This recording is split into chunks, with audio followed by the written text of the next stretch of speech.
Morning. कसे आहात सर्व? शिवांजलीज मॉम या आपल्या यूट्यूब चॅनलवरती तुम्हा सर्वांचं पुन्हा एकदा मनापासून स्वागत. तर दिवसाची सुंदर अशी सकाळ झालेली आहे. तर सूर्यदेवांना अर्घ्य दिला, तुळशीची छान पूजा करून घेतली आणि ही कामं एकदा सकाळी सकाळी झाली ना तर इतकं फ्रेश वाटतं आणि दिवसभर इतकं पॉझिटिव्ह वाटतं काय सांगू. तर छान अशी फुलं उमललेली होती. फुलांना पाहिलं आणि निसर्गाचा थोडा आनंद घेतला की मनही प्रसन्न होतं. त्यानंतर छान अशी देवपूजा करून घेतली. देवपूजा केल्याने घरात पॉझिटिव्ह वाईब निर्माण होतात आणि मनःशांती देखील मिळते. तर सगळीकडे दिवे वगैरे लावल्याच्या नंतर अगदी छान आणि सकाळीही एकदम फ्रेश प्रसन्न वाटते. देवपूजा वगैरे झाल्याच्या नंतर स्वयंपाकाची तयारी करायला घेतली. सोबतच आज तूप देखील बनवलं होतं. तर तूपही छान होतच आलं आहे आता जवळजवळ. तर छान असं तूपही होतं आहे आणि सोबतच कटिंग चॉपिंग जे काही असतं ते करून घेतलं. तर हे सर्व करता करता तूप देखील पाहिलं तर फायनली झालंच होतं. त्यानंतर एकाकडे थोडंसं तेल टाकलं आणि तेल छान गरम झाल्याच्या नंतर त्यात जिरे, मोहरी आणि लसूण आणि थोडंसं अद्रक असं बारीक चॉप केलेलं छान परतवून घेतलं. हे छान परतलं ना की भाजीतही एक वेगळ्या प्रकारची टेस्ट लागते आणि मस्त असा भाजीला वास देखील येतो. तर याला छान फ्राय करून घ्यायचं आहे. त्यानंतर यात थोडासा बारीक चिरलेला कांदा घालायचा आहे. उभा कट केलेला कांदा असा मस्त घालून फ्राय करून घ्यायचा आहे.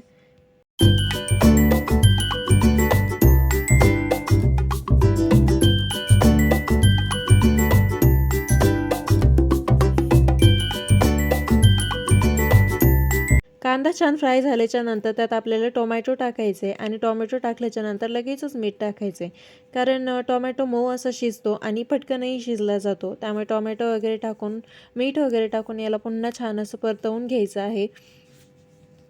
कांदा टोमॅटो टाकण्याच्या आधी लसणासोबतच मिरची देखील टाकू शकतो. पण मिरचीने काय होतं, तेलात मिरची टाकली की लगेचच तिचा ठसका येतो. त्याच्यामुळे आता घरात लहान बाळ आहे त्याच्यामुळे अशी थोडीफार काळजी घ्यावी लागते. म्हणजे ही मिरची नंतर शिजते आणि तिचा ठसका पण येत नाही. तर छान असं हे परतवून झाले. त्याच्यानंतर बारीक कट केलेली छान अशी भेंडी याच्यात फ्राय करून घेते आणि हिला असं झाकण ठेवून मधून हलवत असं छान असं शिजवून घ्यायचं आहे. शिजल्याच्या नंतर ही भेंडी अशी कच्ची लागत नाही आणि टेस्टही छान येते. आता यात हवं तर तुम्ही लिंबू देखील चिरून टाकू शकता. त्याच्यामुळे भेंडी चिकट होत नाही आणि टेस्टही छान लागते. तर सोबतच दुसरीकडे कारले देखील उकडत होते. भेंडीची भाजी पुरणार नाही म्हणून दुसरी भाजी बनवायला घेतली. तर दुसरी भाजी शिमला मिरची बनवायची होती. कढईत तेल टाकले आणि तेल छान मंद आचेवरती गरम होते तोपर्यंत मसाला बनवायला घेतला. त्यासाठी शेंगदाण्याचा कूट आणि तिळाचा कूट घेतला आहे. त्यात आपले बेसिक मसाले टाकले. त्यानंतर शिमला मिरची कट करून घेतली आणि हा आपला तयार मसाला यात घालून घ्यायचा आहे. हा मसाला व्यवस्थित भरल्याच्या नंतर आणि शिजल्याच्या नंतर अगदी छान आणि मस्त लागतो. तर अशा प्रकारे सर्व शिमला मिरची मी भरून घेते.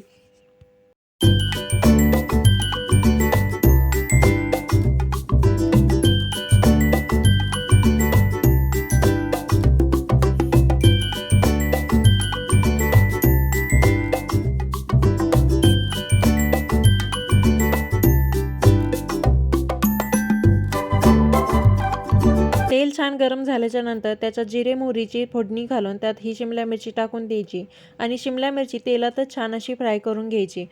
आता फ्राय झाल्याच्या नंतर याच्यात आपल्याला जो आपण पहिला मसाला बनवून घेतलेला आहे तो टाकायचा आहे आणि गरम पाणी टाकून याला झाकण ठेवून पुन्हा छान असं शिजवून द्यायचे.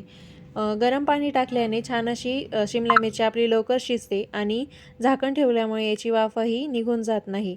तर अशा प्रकारे शिमला मिरची बनवून तयार होती. तर कसा वाटला आजचा व्हिडिओ कमेंट करून नक्की सांगा.